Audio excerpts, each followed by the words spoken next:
Welcome, time travelers, and welcome, new time travelers.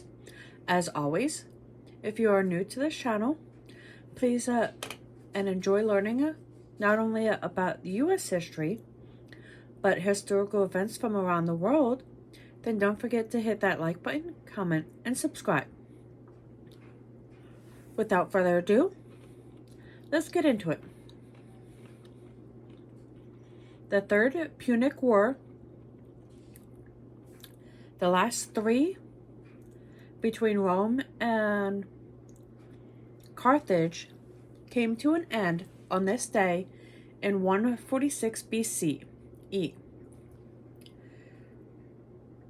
culminating in the final destruction of Carthage, the enslavement of its people, and the Roman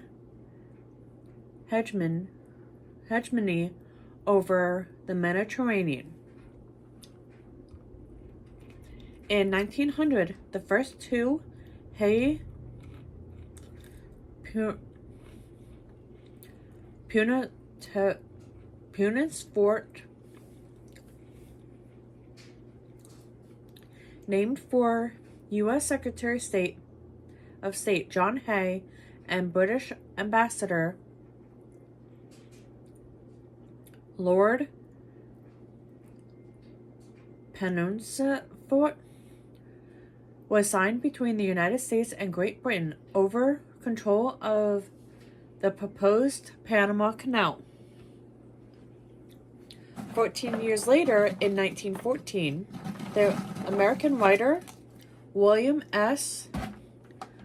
Burroughs, whose experimental novels evoked an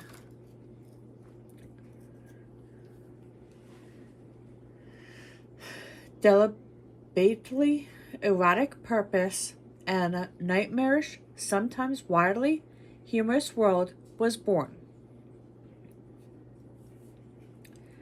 1917, Mexico adopted its present constitution.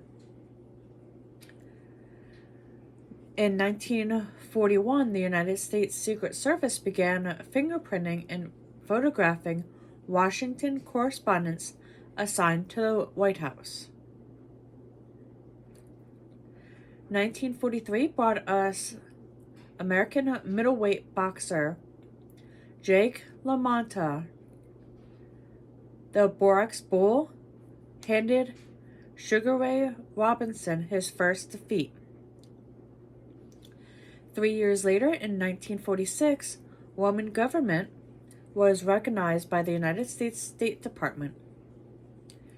The following year, in 1947, communist Bohuslav Beran was elected president of Poland.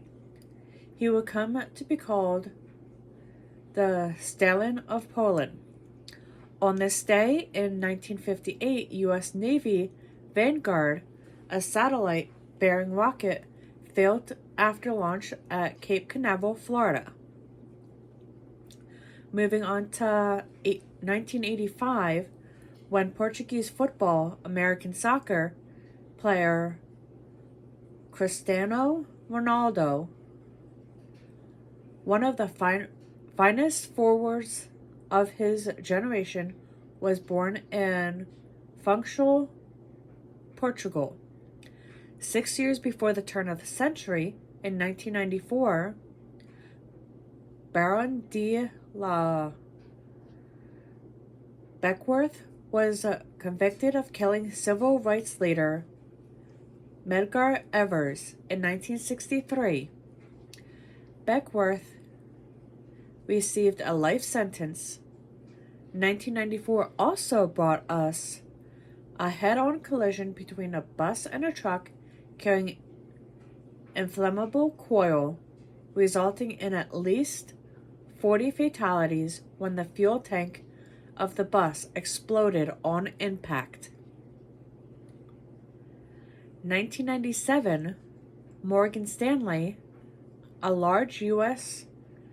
investment bank, and Dean Witter, a retail broker that owns the Discover credit card, announced that they would merge to form a company valued of $24 billion.